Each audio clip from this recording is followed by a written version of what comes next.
Dear God!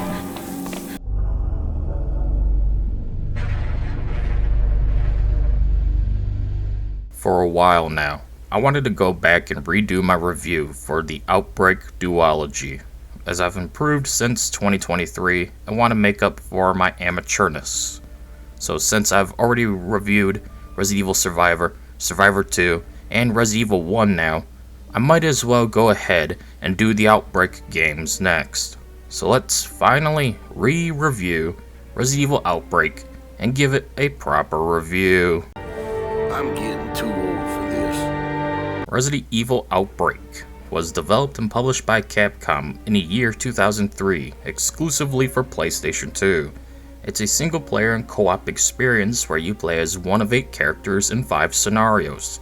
However, Resident Evil Outbreak was originally a MMO concept, where you would play with others across the world on PlayStation 2 via a network. Capcom originally dubbed the game Resident Evil Online, or Biohazard Online in Japan. The game was set to be the most ambitious project by Capcom up to that point, with dozens of proposed scenarios, characters, weapons, BOWs, and more to play with.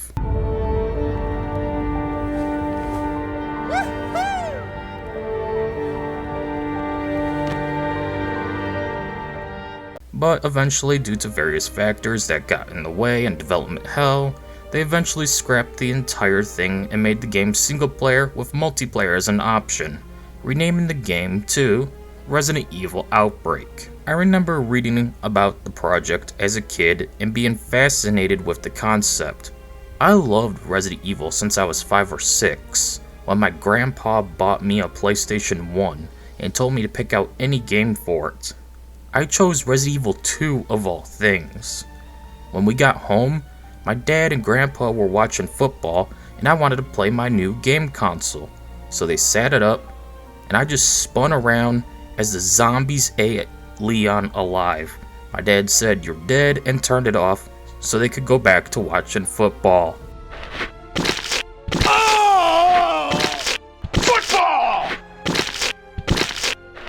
After seeing Leon getting eaten alive by zombies and his corpse twitching as you saw them rip and tear his flesh off of him, I was hooked. From then on, I wanted the toys and had almost every single one of them. Too bad my parents said I had them all, but I was missing the Tyrant, or Mr. X if you will, or Trenchy for those who play Darkside Chronicles. No. So yeah, since I was a wee lad, I've been into this franchise, and with those PlayStation magazines and demo discs, I got to read up on Outbreak, never getting a chance to own it until high school, where a childhood friend from elementary told me about Outbreak and allowed me to borrow and then keep his copy of the game afterwards. So I sunk dozens of hours into the game, yet never could beat it as I always got stuck on the last scenario. What a noob. Anyways, Outbreak is an old-school survival horror game mixed with cooperative play.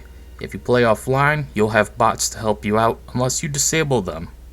Outbreak is broken up into several scenarios across Raccoon City during the outbreak after Umbrella attempted to steal the G-Virus from Birkin. Now, you'll get to experience what it was like to be in the city during the outbreak, as one of 8 characters across 5 scenarios, as you attempt to escape the nightmare.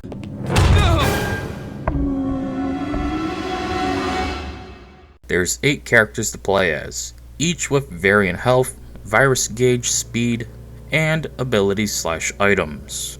Some also have ties to scenarios, so it makes sense to play as them in those for extra story, such as Mark in Outbreak, as his friend and co-worker Bob is struggling to survive, meaning you'll have to carry him to the rooftop where things come to an end for him. I can't move anymore. I know me, and I'm not gonna be someone else's burden. Bob, stop! No, you don't understand, Mark. I'm no different from them. I feel the hunger.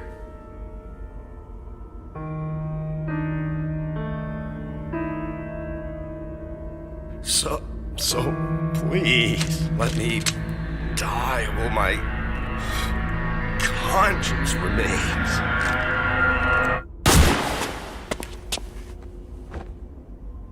Oh, Bob.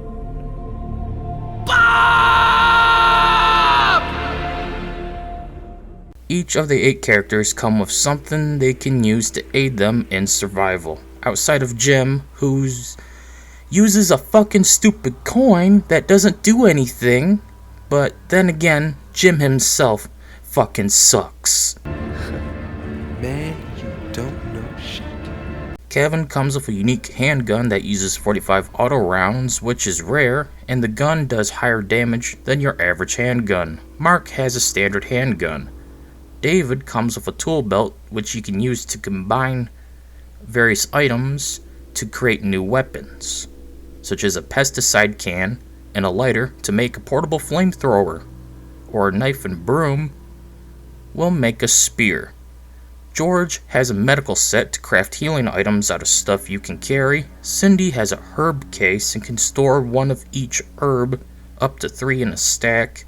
Alyssa has a lockpick for simple locks unique only to her. And Yoko comes with a backpack, giving her 4 additional inventory slots. She also comes with cake. Dear God! The 5 scenarios you'll play through are Outbreak, Below Freezing Point, The Hive, Hellfire, and Decisions. Each one needed to be completed in order for the next to unlock. Every location will vary in backtracking zombies, items, story, and characters, with some scenarios having bonuses tied to them if you play certain characters, like Cindy in Outbreak, or Yoko in Below Freezing Point, given both have ties to Jay's Bar and Umbrella, or as George in Decisions. I'll talk more about scenarios later on in the review. For now, the gameplay. When is this stupid game gonna end? Everyone in Raccoon City is basically infected, including all 8 playable characters. There's a virus gauge in the lower right hand corner that goes up at different rates for each character. It also goes up when you get hurt, so not only are you balancing out your health, but also your zombification process. And no, there's no way to lower it. Once it gets too high, you'll become weak and then drop dead, reanimating if playing with others, or if your AI partner succumbs to their gauge, they'll reanimate. Of course, this rarely ever happened to me, so I have no footage for this, but it's entirely possible. Oh, I apologize if I surprised you. Please, do not be alarmed. Given this game came out prior to the death of the series, a la Resident Evil 4, the game plays much like Code Veronica and its enhanced version, Code Veronica X, with fixed and chase camera, plus full 3D environments to explore. So yes, get used to tank controls. Otherwise, good luck getting past the first scenario, let alone getting the key to go upstairs.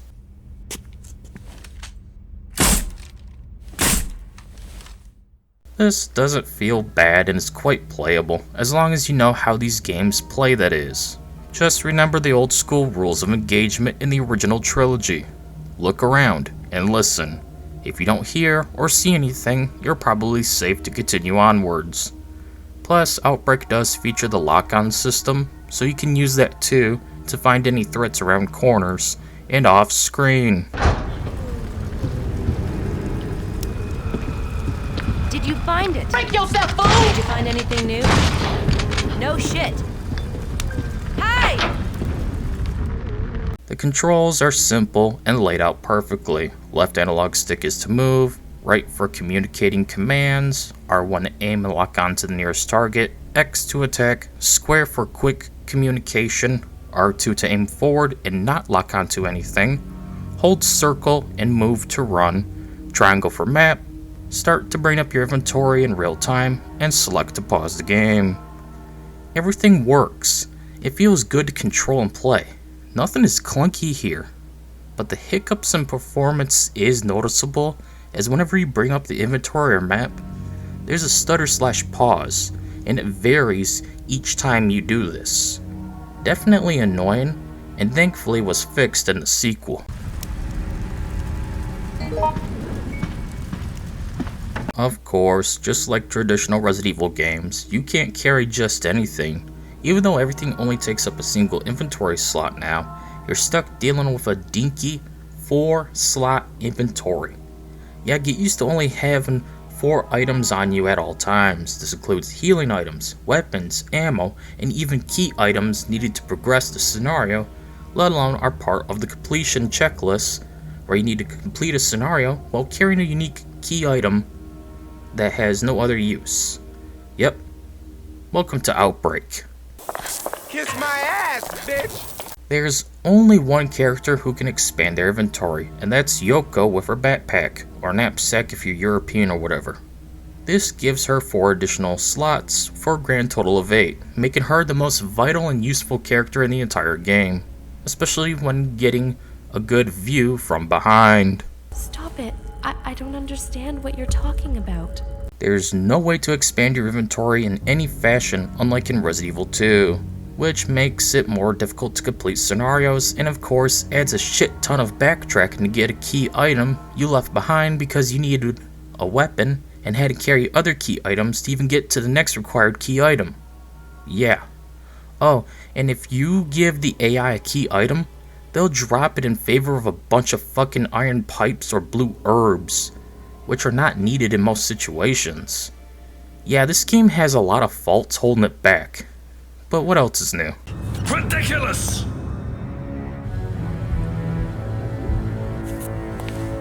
One masterpiece is enough.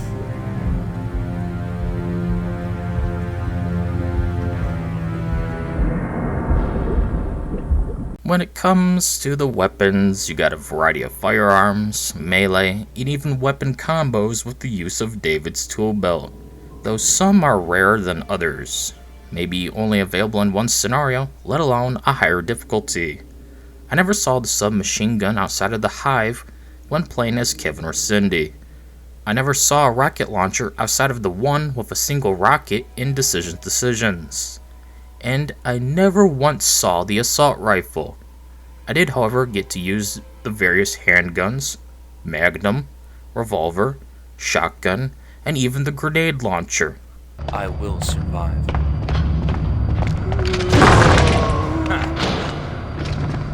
I never really used melee weapons because melee in survival horror is like melee in Skyrim or Fallout. It's ass. And not the good kind of ass either. Excuse me, what did you just say? I also rarely use David's tool belt because I always go for a gun, especially in Infinity mode, where I'll never need to worry about ammo, so why even bother combining pesticide and a lighter to make a mini flamethrower? But hey, there's a good variety of weapons on offer, even if you need to play certain scenarios to get to use some of the better stuff. Something Outbreak File 2 would also fix. Okay. BOWs vary from standard zombies to hunters. You got all your classics here. Zombies, Cerberus, Crow, Licker, Hunter, Neptune, Spider, and even a Tyrant final boss. Each scenario will have exclusive enemies that don't really appear in others, outside of certain locations within them, let alone difficulty presets. So, if you want to fight the annoying leeches, then you gotta go play the Hive, where if they attack you, you will always be put into a bleed state which will quickly kill you. Very annoying. If you love liquors and just can't get enough oral action, play Hellfire. Enjoy getting pounced by frog creatures? Then play Below Freezing Point. There's a total of 20 types of enemies across the 5 scenarios in Outbreak.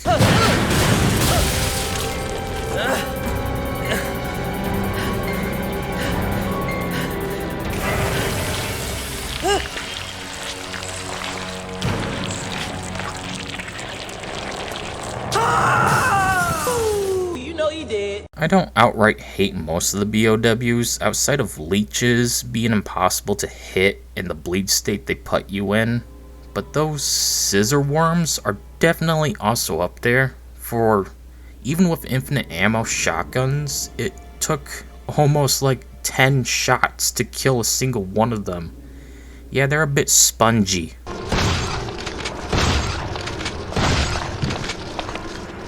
Please help!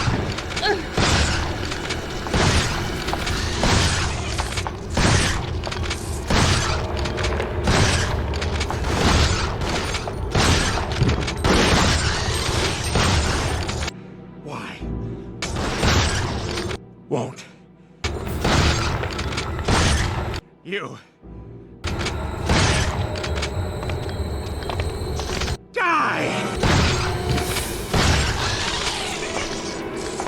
Each scenario also has a final boss of sorts. Outbreak has dozens of respawned zombies until you end up blowing up the dead walk. Below Freezing Point has the G creature from Resident Evil 2. The Hive has a giant leech. Hellfire has a female licker who'd give a mean rim job.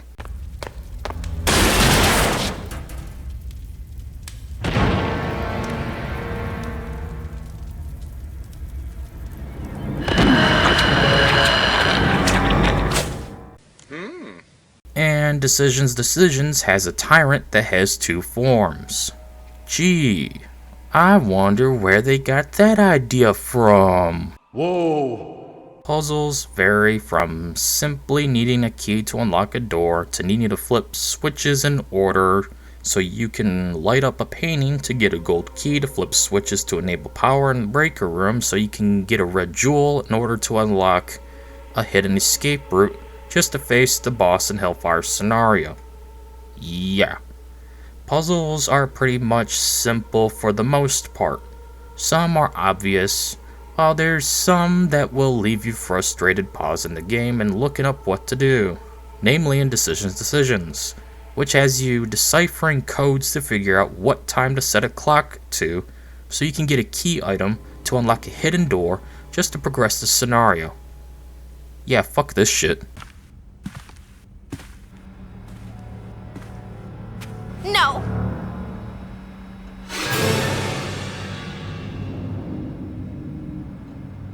The AI is kind of useless. And also stupid. Stupid thinking. I can do that a long time. Stupid. I'm talking Bethesda levels of fucking stupid at times. Stupid thinking.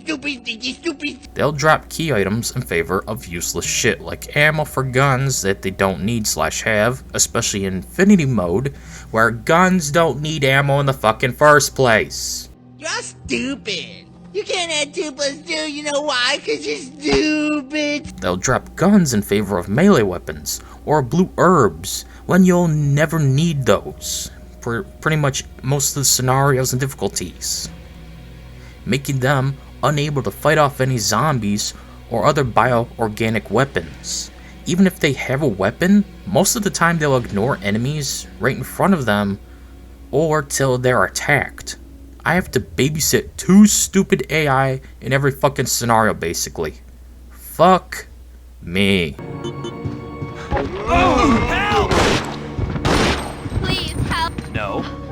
What also doesn't help because of the stupid AI is you can't pick your fellow survivors. Each character has a predetermined set depending on the scenario.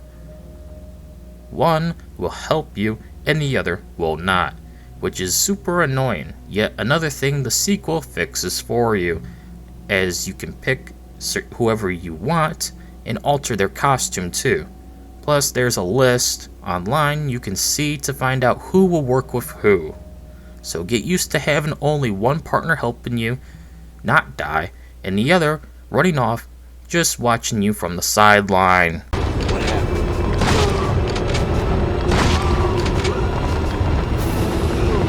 You gonna help or what?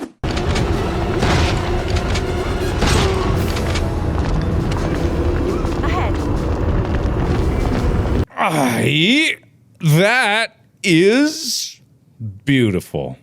They came to a reconciliation. They got all their anger out and no one got hurt. Now it's time to talk about the scenarios themselves, starting off with some major problems that plague the Outbreak duology. It is I, a picky bitch. First things first, we'll talk about how long these bloody scenarios can last. Anywhere between 20 minutes to a whopping hour, if not longer.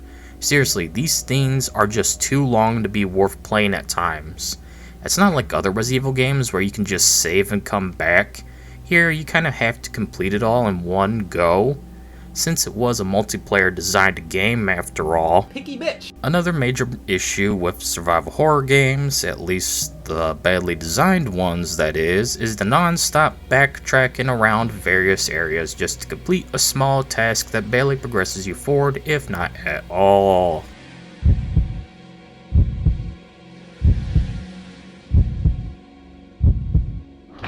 Just because you forgot one little tiny itty bitty thing. Fuck the backtracking, it's outrageously bad in below freezing point, hellfire, and especially decisions. There's none in Outbreak and the Hive. As it's so small and short, it's forgivable. I don't think so. Nope. I just hate having to run across the entire fucking level just because I forgot an item that didn't seem important, with my dinky 4 space inventory being used by a weapon and healing item plus other stuff.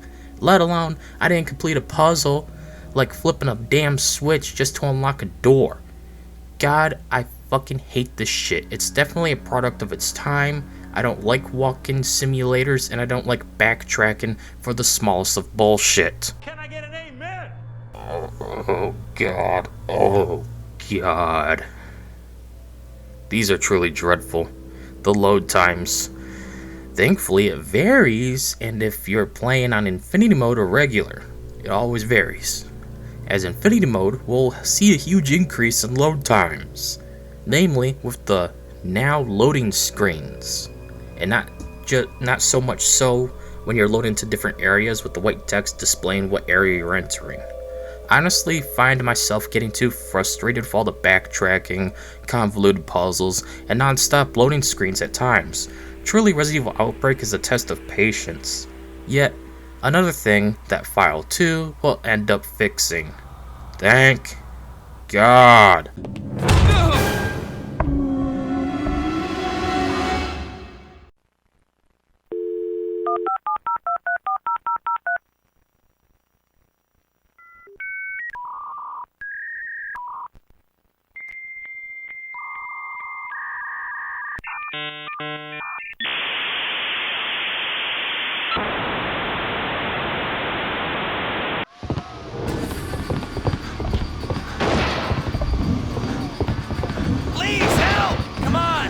In both Outbreak games, if you don't play as a certain character in certain scenarios, you'll find that they will die off, let alone become zombies. Though not everyone is affected by this. Yoko will become a zombie and below freezing point if someone is not playing as her. Kiss my ass, bitch!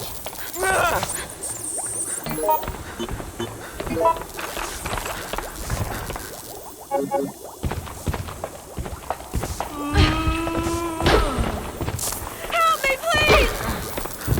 Listen to me! Help me! Hey, do you think a condom would protect me from the T-virus if I still wanted to tap that ass?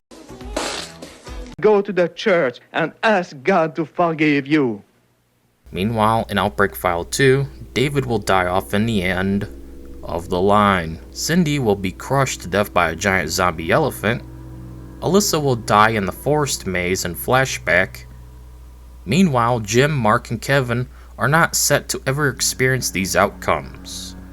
At least from what I can find and experience. It's unknown what events, if any, at all, are also canon within this game. But Resident Evil Requiem, which is Capcom's retarded idea of naming everything random for confusion's sake because they fear people will be turned off if they numbered them with Resident Evil 7 onwards. Yeah, that just makes things worse for chronological sake. Hey! What now? Don't know what to do. Anyways, Alyssa Ashcroft is meant to be alive up till the 9th game, as they spoiled her death as part of the plot in the trailer. Honestly, I like this idea of people dying off if you don't control them, especially in the first game since you can't pick your partners. Enough though, what about the scenarios? how would I rank each individual scenario? That's what I was going to say. For me, a good scenario would be one that's easy to understand. It features different pathways and alterations based on the difficulty of choice, that it doesn't take long to complete and is overall just fun. Sadly for the first game, that doesn't leave much, so overall, I'll give it to the Outbreak scenario. No major backtracking, no invincible enemies stalking you, no extremely long loading screens. It's hard to not enjoy Outbreak the most. It's easy to understand and get through without much hassle, unless you're trying to 100% the scenario's completion list, which requires you to play on very hard and escort Bob to the rooftop, which will cause him to turn. Outside of that, however, this scenario is a good example of what to do.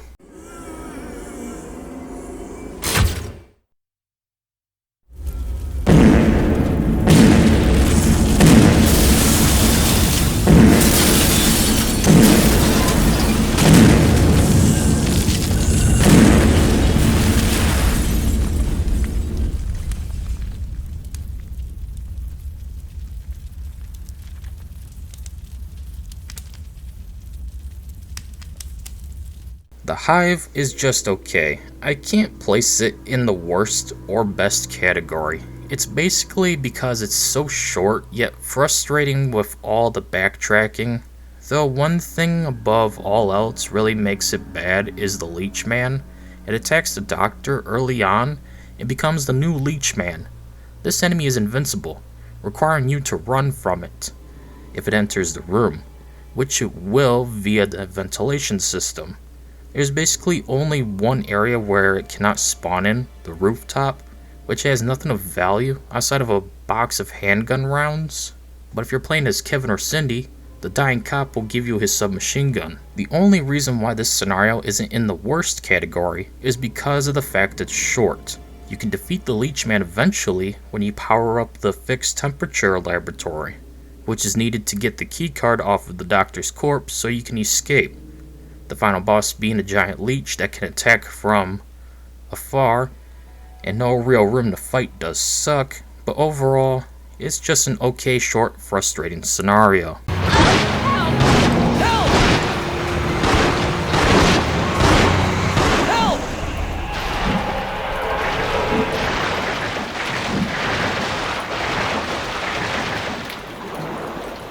The worst scenario goes to something that involves too much backtracking, instant death traps, invincible enemies, and bad puzzles that require a guide to complete.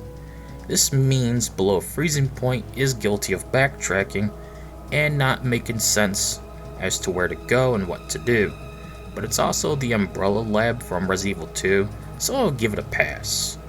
Plus, it has a good boss fight and music. Hold your horses.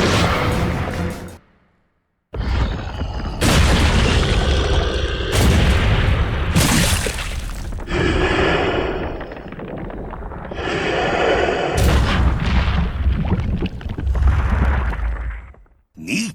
But when it comes to something akin to Hellfire, it's definitely up there given its fire hazards blocking off entire paths. The way you earn the keys to progress is random too when you play. Something you can get. Sometimes you can actually get the gold key off of your AI partner when you catch up to them, though not always.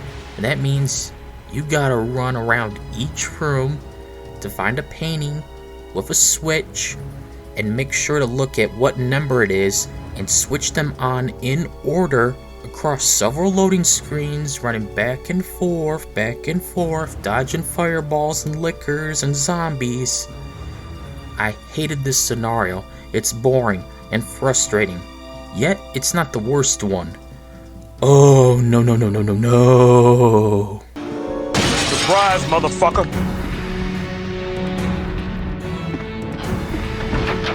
Alright. I don't think so. The worst scenario is the final one. Decisions. Has you running around a boring, empty, lifeless university where most of your time is just running around. Barely any enemies, and when they do appear, it's instant death animations like Neptune or Hunters that will swallow you whole. I lost my AI partner to Neptune and almost lost my last one to a Hunter. Here's what I'm thinking. Bruh. No.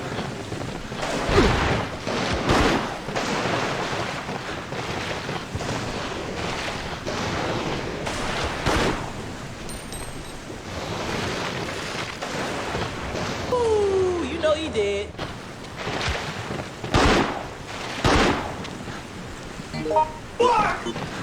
On top of the terrible level design and backtracking, instant deaths, and boring nature of it all, the next issue is the invincible tyrant that can run faster than you and keep swatting at you till you're dead.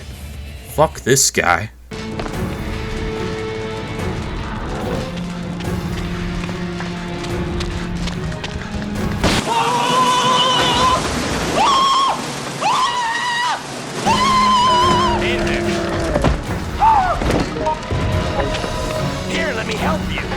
To make matters worse, you gotta get to a spot that has exposed wires to shock him, then collect T-blood, then run all the way back through the sewers, instant death traps, and get another sample of the cure to make daylight.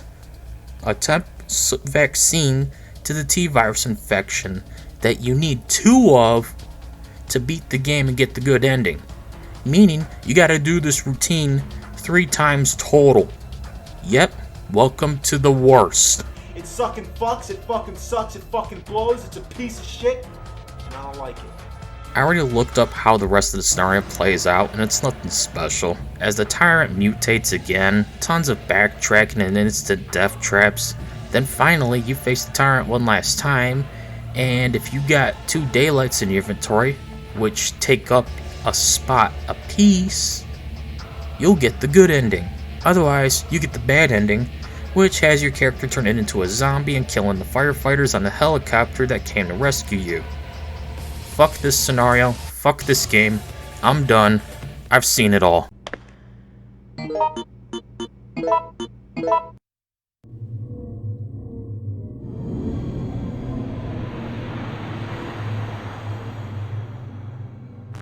Fuck it!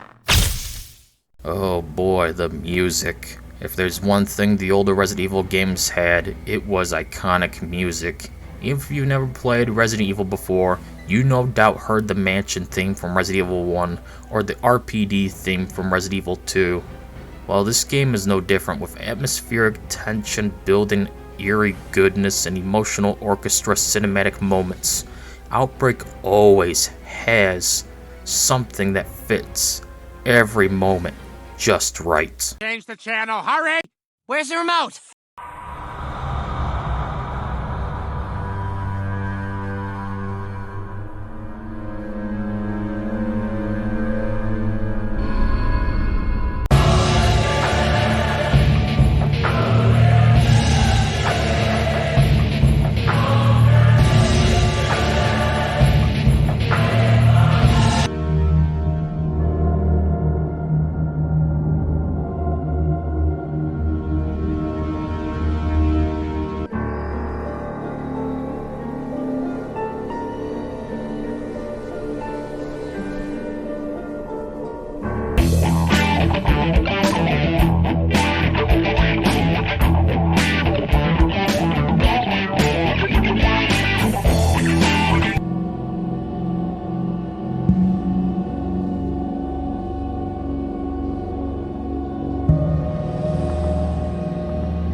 When you complete scenarios, you'll get a results screen. Even if you die, it'll still pop up.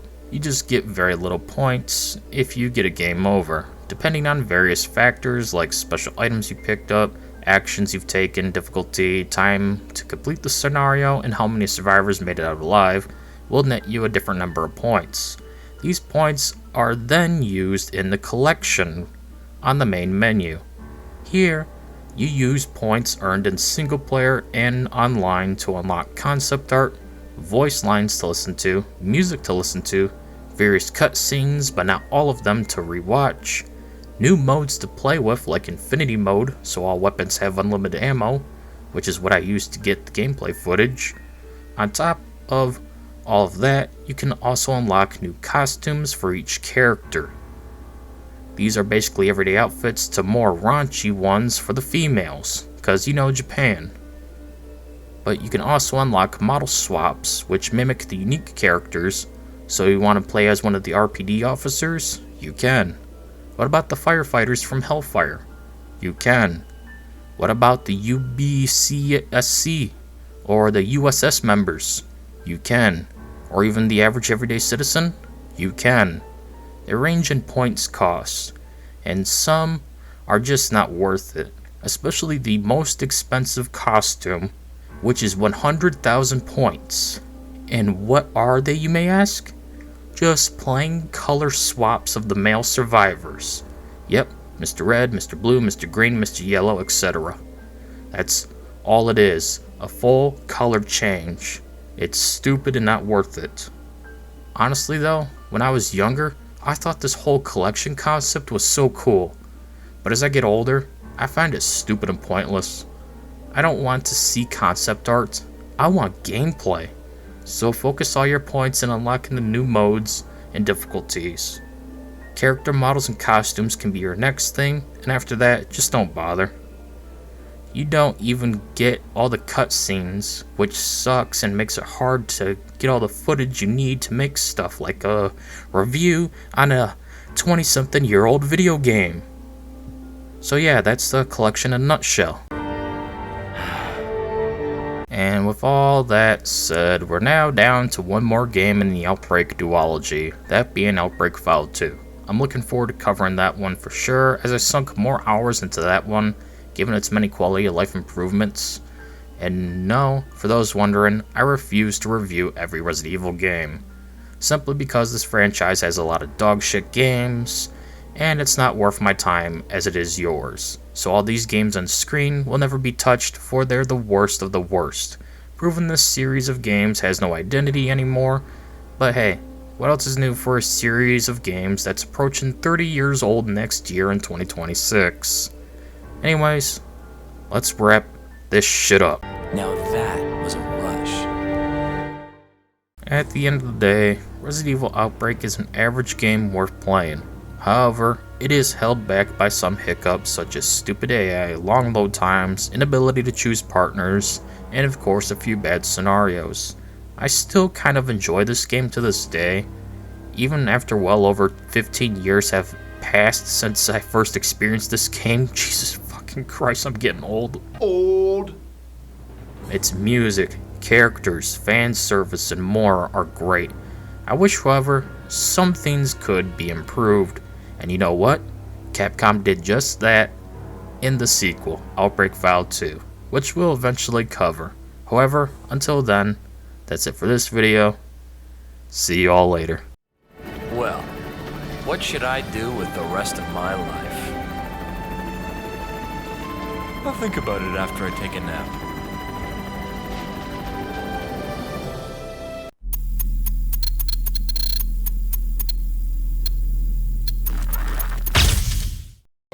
This chicken is cold!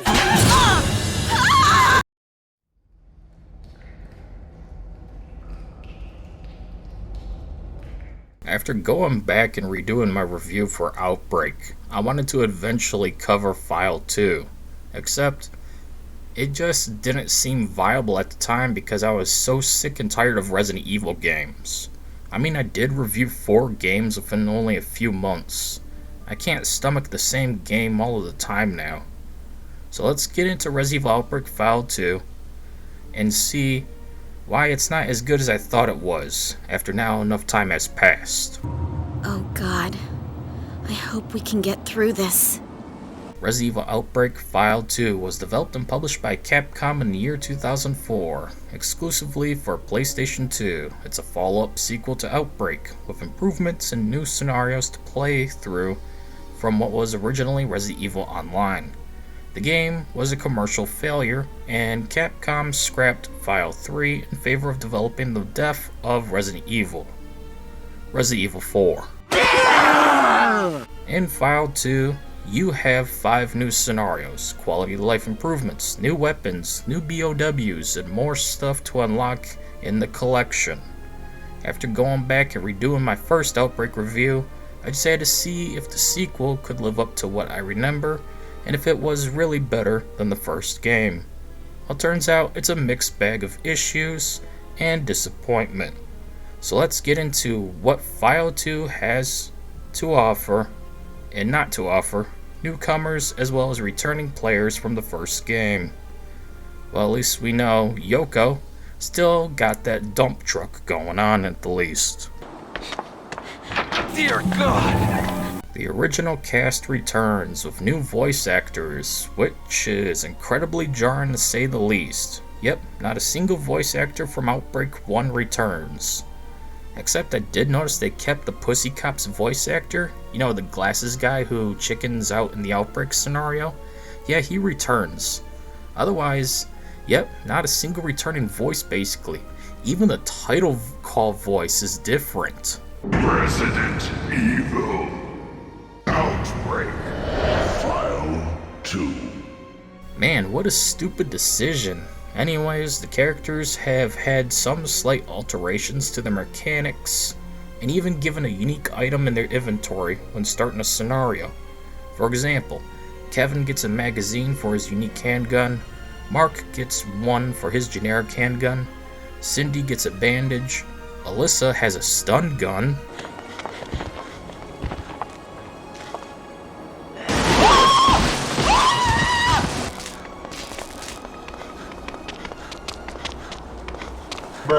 Jim has another fucking stupid coin because he just can't stop sucking so much.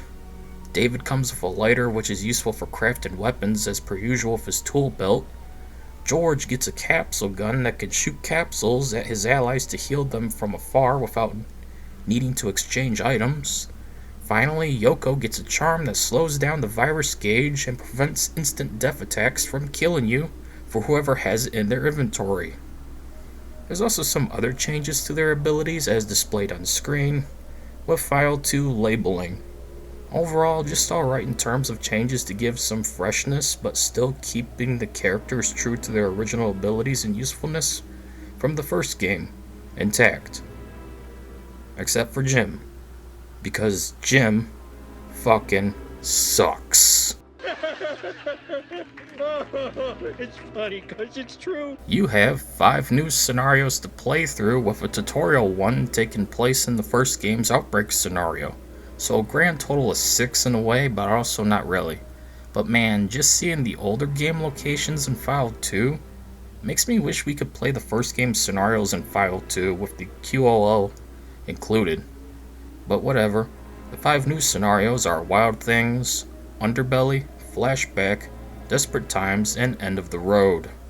Unlike the first game, they're all basically available at the start, minus the 5th, which requires you to complete at least one scenario to unlock from what I can remember.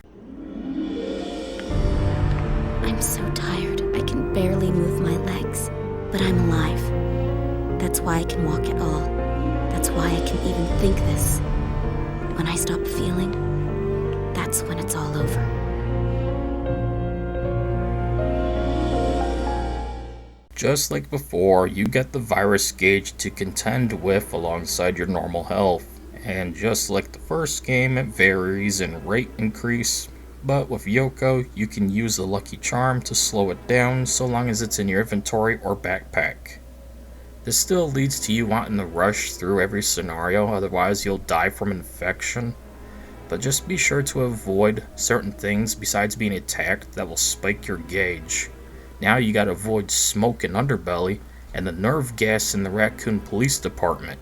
Yeah, the worst aspect of that scenario is basically the stupid introduction of nerve gas. Oh, shit! The game control is exactly the same as the first one, so good old tank controls, fixed and chase camera, and all that jazz. Though I did find this game feels more responsive and smooth to play in general, the game just runs smoother, and with the ability to now move and shoot at the same time, it really helps make this game easier to play. Now you can fall back and shoot at enemies to avoid getting close.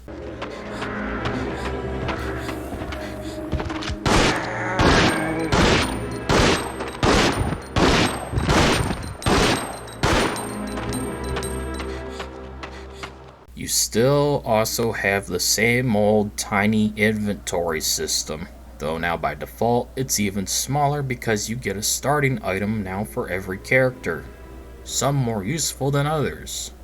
But really, yeah, you're still going to struggle to have enough inventory space to run around and complete puzzles while also fighting off BOWs.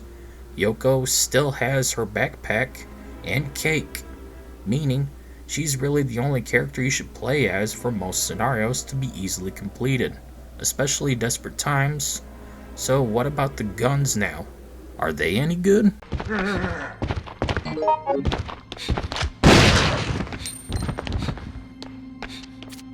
Yeah, I'd say the guns are fun, and there's a nice variety of weapons in File 2. So much so, you'll get to use most in every scenario basically now. Yep, you can finally get the machine guns and upgradable handguns, or even the upgraded shotguns with ease, allowing for a ton more fun. But most importantly, to make the game way easier than the first one, especially with Infinity Mode enabled.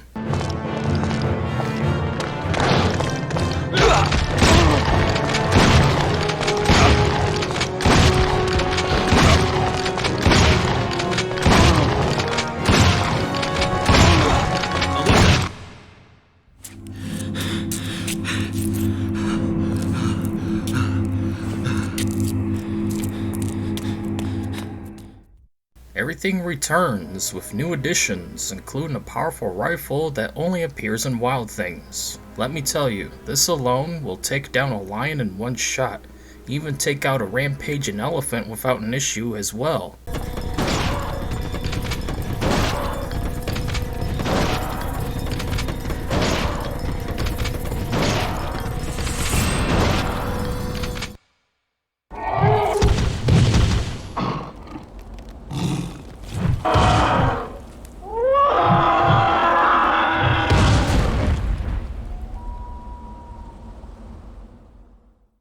But to cut back on runtime this time, we're just going to cut back on the amount of stuff we cover.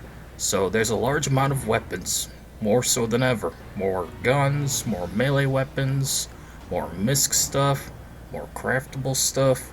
Alright, so that's out of the way.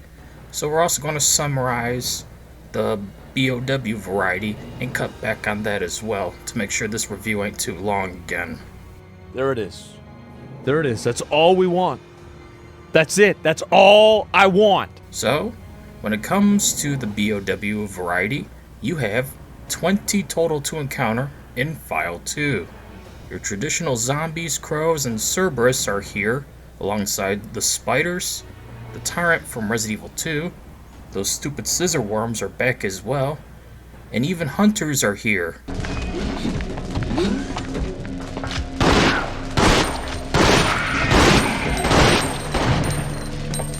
As for the truly standout ones you didn't see before, well, hyenas are just reskinned zombie dogs that have more health and deal more damage. The plant zombies can poison you, but are otherwise still just normal zombies. Alligators are back, but you can easily avoid these ones. If you hate fleas in real life, just imagine larger ones that are infected with the T-virus. Yeah, they suck. Literally.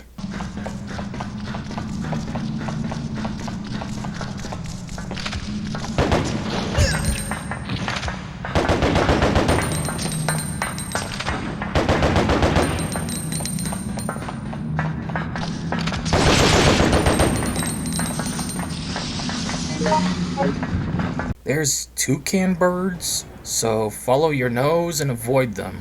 They move fast and are hard to hit, alongside wasps that poison you when hit. There's an invincible axe guy you have to avoid in one scenario, one of the worst in the game by far. You got a zombie elephant that's easily avoided and dies just as fast. Quite disappointing, really.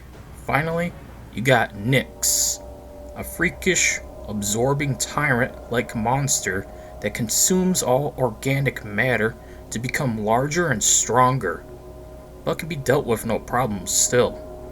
Overall, the BOW variety is fine. There's a good amount I hate, but otherwise it's nothing special. Especially when a lot of the new ones are kinda just reskinned zombies you fought before. So, what about the puzzles?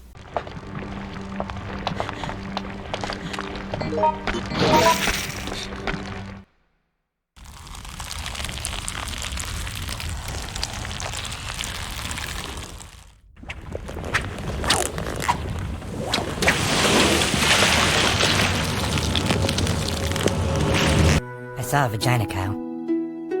Puzzles remain basically the same old, same old. Find an item that looks important, hang on to it, losing out on inventory space for healing items and ammo, let alone an actual weapon, then finally insert the key item where it goes, like a valve to stop the subway from flooding, or to tape up a broken pipe so you can use the valve to turn the water back on to put out a fire engulfing the subway, or you collect medals to open up paintings and get ammo for the hunting rifle. There's barely any complex and bullshit puzzles akin to the first game, but whatever, I'm fine with it. I'd rather not have to constantly pause the game to go look up how to progress anymore than I already have to. Yeah, boy. FBI, open up! The AI is not improved at all. All they do is run around and get killed, or stand around and get killed.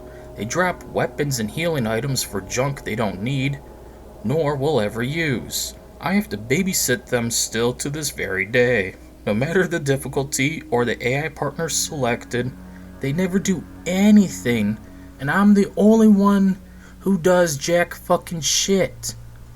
They'll literally stand there or getting attacked. If I'm being attacked, they just stand there instead of getting the zombies off of me.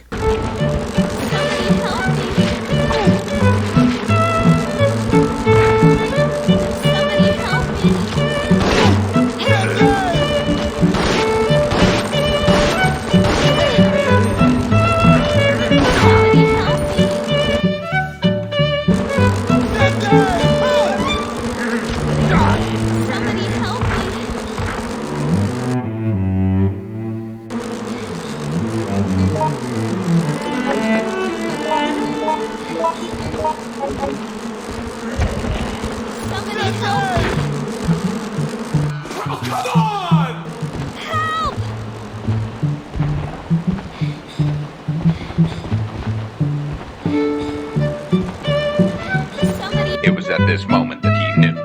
He fucked up.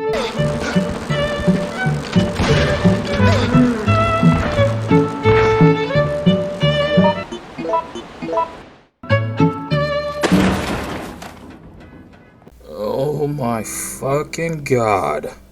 How do you make a game worse than the first in this manner, Capcom? I mean, the whole point of a sequel is to improve upon things. The first game had questionable AI.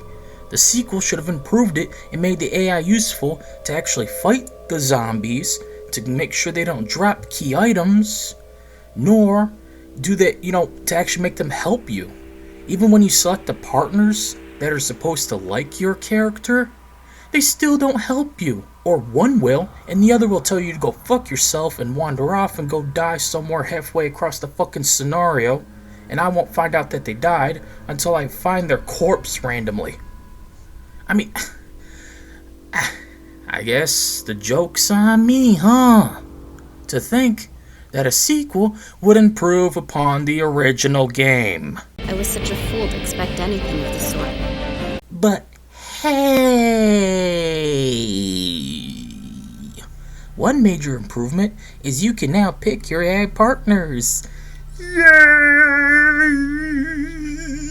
Oh, yeah! Just like the first game, too, you have relationships attached to each one, so some will work better than others with you, let alone your other AI partner. Sadly, you gotta look this up since the game won't tell you jack fucking shit, so here's what it looks like. Honestly, I'm shocked at how many people are actually willing to work with Jim. He sucks. I gotta save him all of the time in this game.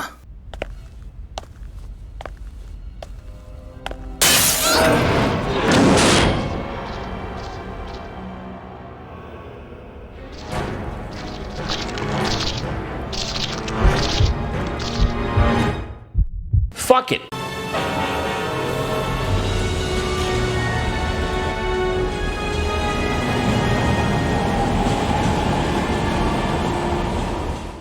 When it comes to the scenarios, they're a mixed bag, but more on them later on. For now, I gotta cover a few other things first, such as how yes, scenarios still can take forever to complete. On average, you'll spend around 31 to 57 minutes on a scenario, maybe even more, so if you're playing on a higher difficulty, let alone doing Lone Wolf. Once again, it's a long game experience with no breaks in between, so make sure you've got time to play the game, let alone don't have bowel issues, cause you're on the clock the entire time. Oh, you do complain a lot. At least over the first game, File 2 has vastly improved load times. There's also no more stutter between opening menus or your inventory. It's just fun having a more smooth experience overall. I'm not dreading any backtracking now because of the load times being so short. In fact, here's a comparison between the two games when it comes to load times between rooms and also opening the inventory. Come on! Good.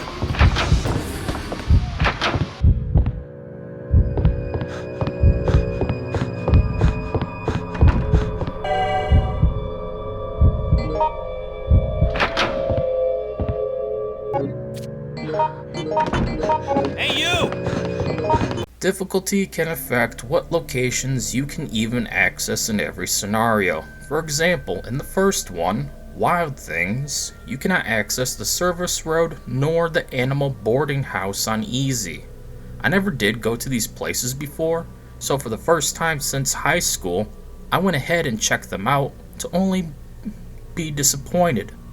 All you do is fight 3 female lions and that's about it. Nothing special.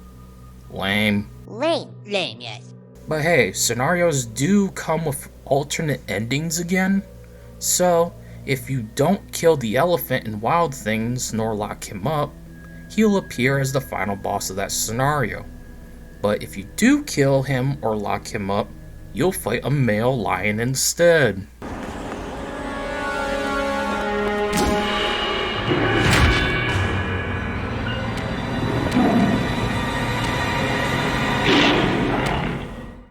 Man, Simba's been doing too much crack.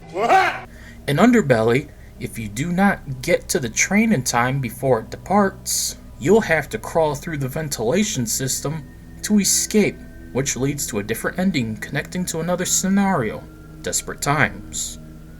In Flashback, if you do not cross the bridge within 15 minutes of the scenario, it collapses still, and you have to find an alternative way out of the forest instead of going through the normal hospital scenario.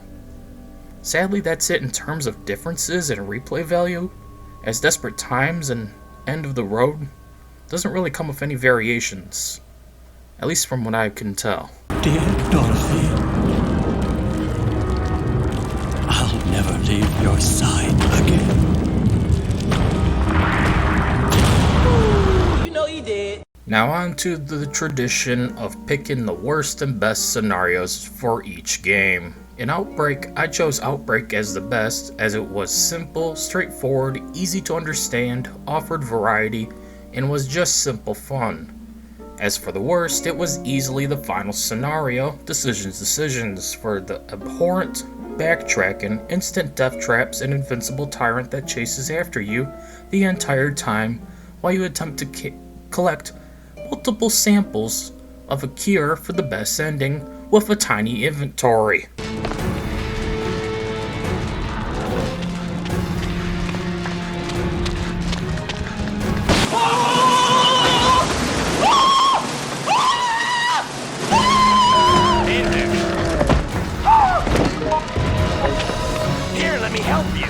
So when it comes to what could qualify for the worst scenario in File 2, that was a challenge given I hated 3 out of 5 of the scenarios.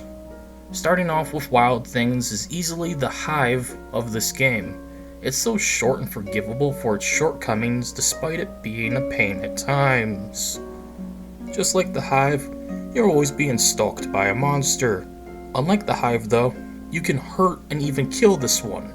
So unlike Leechman, the elephant will drop dead at any time so long as you put enough bullets in its ass.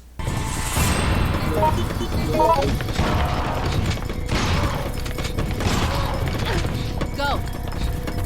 Break yourself, fool! Plus, it does come with a variety of BOWs like gators, hyenas, toucans, bees, wasps, and lions. It's refreshing to see so many zombie animals over your traditional zombies, which do appear but are not as common. I didn't mind its main puzzle of finding raccoon medals to put into a machine that unlocks patents to reveal key items or ammo for the hunting rifle. There's also several ways to get around, even more so if you play on normal or higher with the service road and animal boarding house being available to run through. Overall, Wild Things is just fine, even if I fucking hated the birds.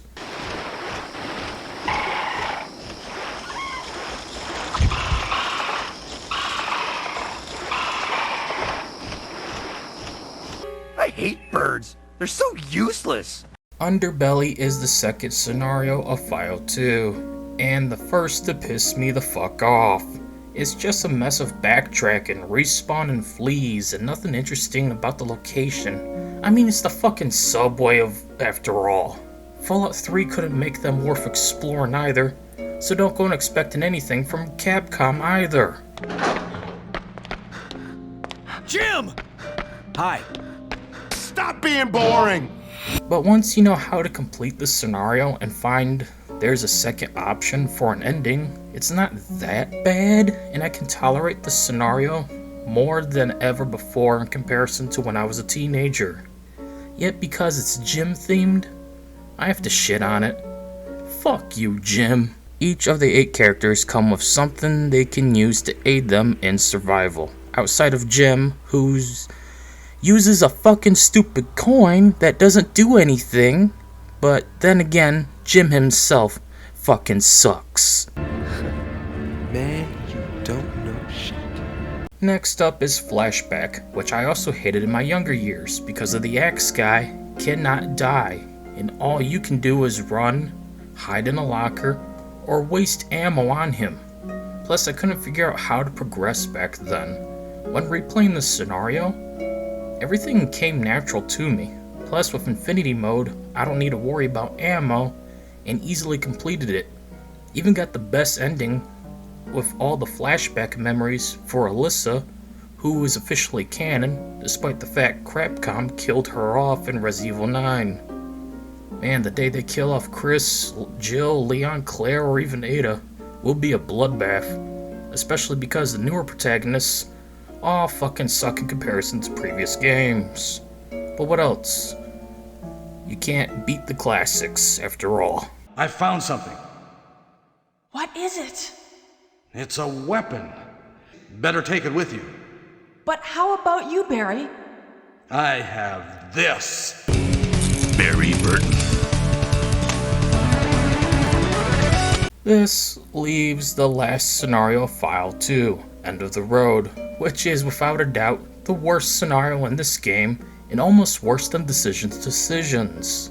It's only not as bad because there's less instant death traps and invincible tyrants chasing after you, with also less horrendous backtracking. Hey, okay, we get the point. End of the Road is just annoying because of respawning hunters that can instant kill you, leap attack, and tackle you, which will break your weapon, meaning you'll eventually run out of guns or melee weapons to fight with. On top of that, there's the annoying time-based laser puzzle, where you gotta disable some lasers to progress, and then bum rush to the door before they come back on. Otherwise, enjoy going all the way back to disable the freaking laser beams all over again. Oh, not so good, huh? Not so good. Oh, but don't worry, things get worse once the tyrant is awoken. He kills several hunters and works alongside you, which after all the other games I've played, felt very disturbing. I mean, if I see Mr. X, I'm gonna either ass blast him or run for my fucking life. It's instinct at this point. But nope, don't. He's your friend. But then he kills one of the Umbrella goons and bitch smacks the other into, oh god, the sewers. Now you gotta deal with a tyrant that takes over 20 grenade launcher rounds to down, on top of handgun and shotgun rounds too. Oh, and he'll keep coming back with no reward for downing him, unlike in Resident Evil 2. So there's no real reason to down him outside of he won't attack you no more. For now. Yay?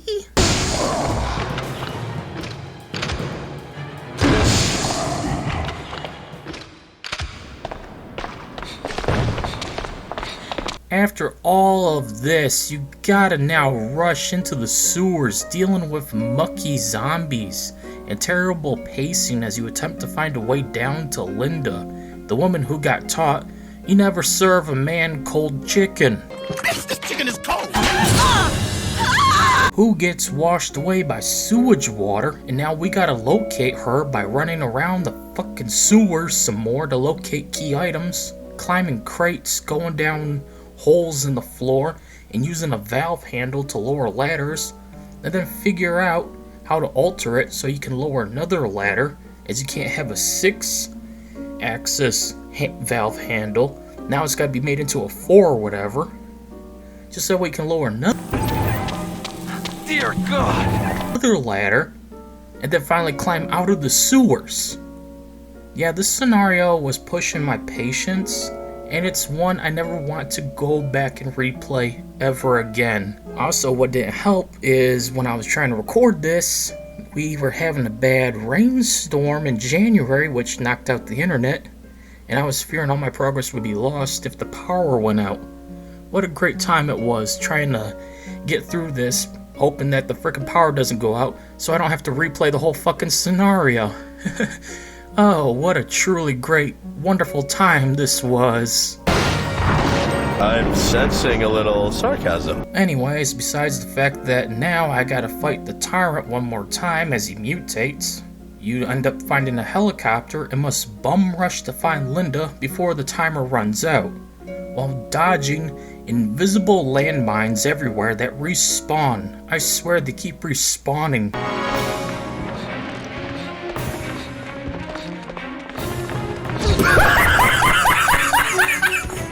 If you don't make it in time, I of course didn't because I'm too busy trying to drag Linda around as she's needed to progress, let alone get the good ending. You get an alternative finale if you don't make it back in time. By default, if you can make it to the helicopter with Linda, it's over. No end boss.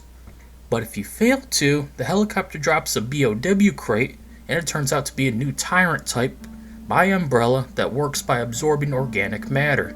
So after dragging Linda around and hopping across a rooftop to the highway, we gotta fight the new tyrant called Nyx, which doesn't go down so easily for some reason apparently.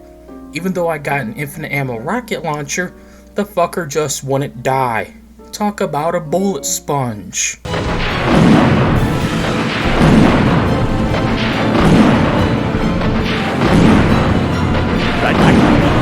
I couldn't make this shit up, but I'm sad that I lack the talent to make this shit up. But after 8 minutes of my life wasted trying to ass blast it with a rocket launcher, I switched to a submachine gun and it went down.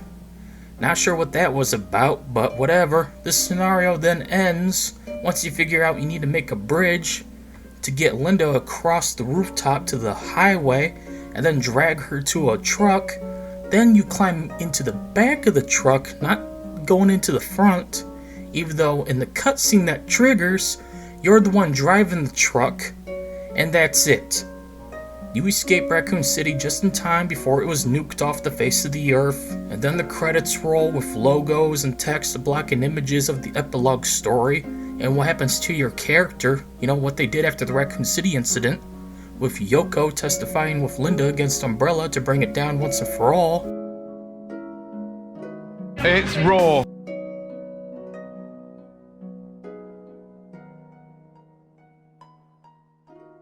Fuck it all! Overall, End of the Road is the worst because of its pacing, boring level design and environments, use of sewers, bad puzzles, respawning hunters, annoying tyrant, dragging Linda around invisible mines, and oh so much more.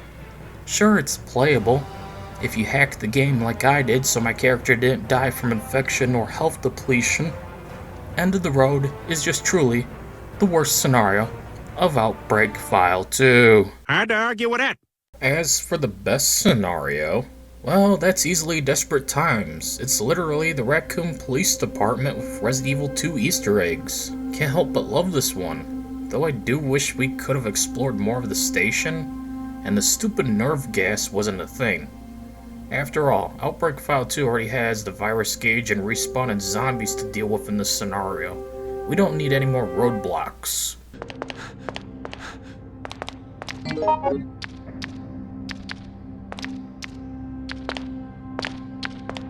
Desperate Times takes the RPD and sadly blocks the majority of it off as shown here. You could see the map in Resident Evil 2, and now here's what you can actually explore in Outbreak File 2. Massive difference, I know, and that's the core issue for it, as this leads to a lot more backtracking problems when you can't take different routes to cut back on time. Yet outside of that, I enjoyed fighting zombies, crows, and dogs here, as I attempted to locate every single plate to further the plot. Then there's the short and invisible timer where you can prepare for the final assault. Though this varies depending on difficulty and if you boarded up the main gate or not, it will eventually break, so you need to reinforce it with more boards, which each give you a little bit more time before the finale.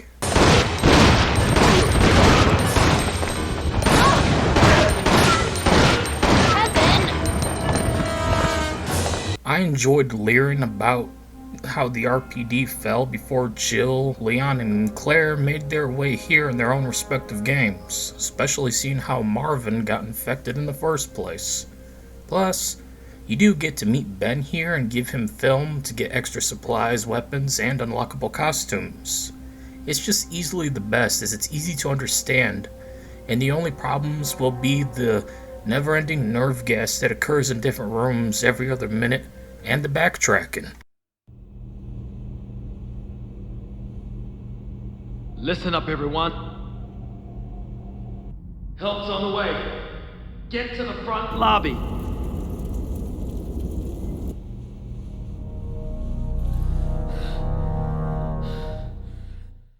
The music is fine and all, but nothing really stands out like the first game. Though I do like the game's incarnation of the RPD theme. So yeah, if you want music that fits and has all that tension junk and whatnot, then Outbreak File 2 will hold you over. Let's just get this over with and move on already.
Of course, you still have the collection, where you can convert data between the two games, so you can unlock all the costumes from the first game over into the second. Here in the collection, you can unlock concept art, videos, costumes, music, and modes to play. I'm not going to bother covering the modes really because they suck and I don't want to add any more to this review because it's already probably going to be too huge. I never know if these things until I put them together. The new modes are Lone Wolf, Infinity Mode, Nightmare Difficulty, Hard and Very Hard, and various Showdown and Elimination modes, which are basically you just run around and fight hordes of zombies and clear each room, or you fight various bosses in a gauntlet. Basically, just get Infinity Mode and unlock the costumes to keep things fresh and enjoy the game. Don't bother with the rest. Right, Marvin?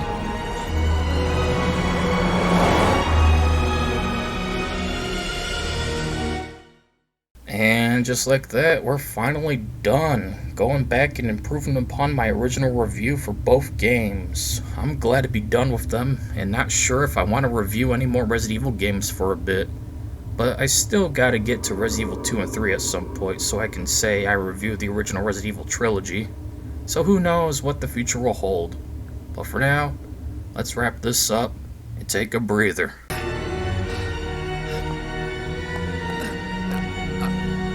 I'm not dead yet.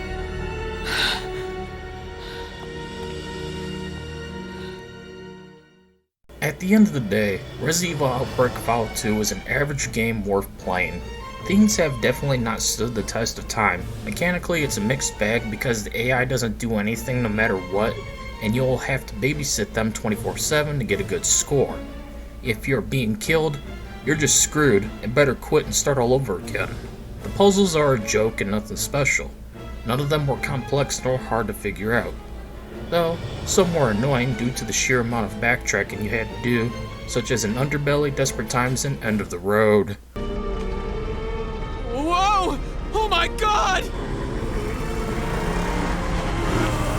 Outbreak Fallout 2 did, however, improve upon the first game in terms of visuals, load times, control, and smoothness of it all. It's just too bad they couldn't have bothered to make the AI actually fight. Plus, on Infinity Mode, they still drop more important items for ammo, or even junk, that they'll never need. So never give them a shotgun unless you want them to drop it in favor of a fucking broomstick.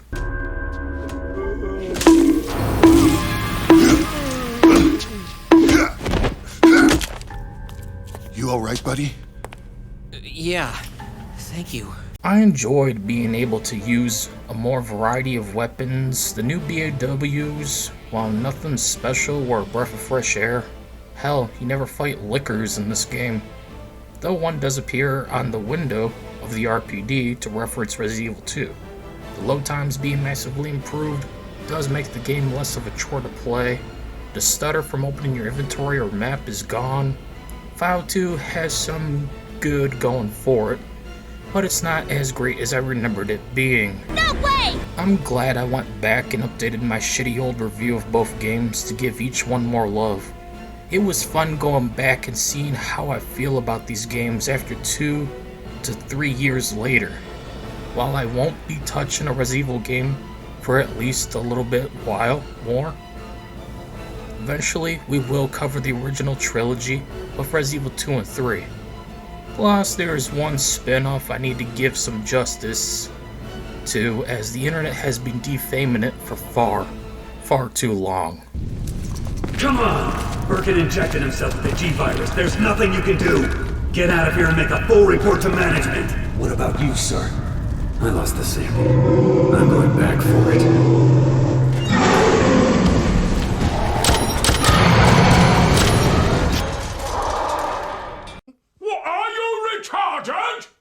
Anyways, that's it for this video. See you all later.